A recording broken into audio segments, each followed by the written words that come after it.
IBK Altos tim bola voli putri berhasil mencatat kemenangan sempurna melawan Korea Expressway High Pass pada putaran kelima Liga Voli Korea Selatan 2023-2024.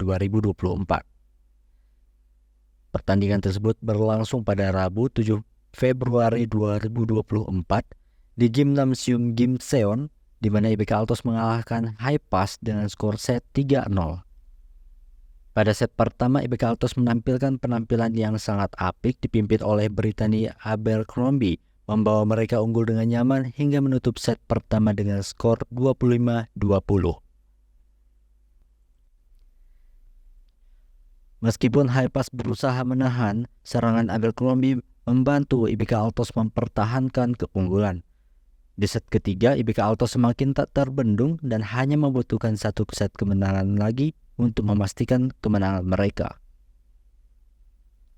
Meskipun High Pass berusaha memperkecil ketertinggalan, upaya mereka digagalkan oleh pertahanan IBK Altos yang sangat solid.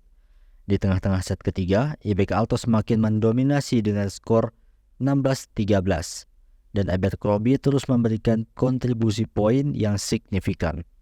Akhirnya, IBK Altos merebut kemenangan dengan skor 25-18, menegaskan dominasi atas High Pass dengan kemenangan telak 3-0.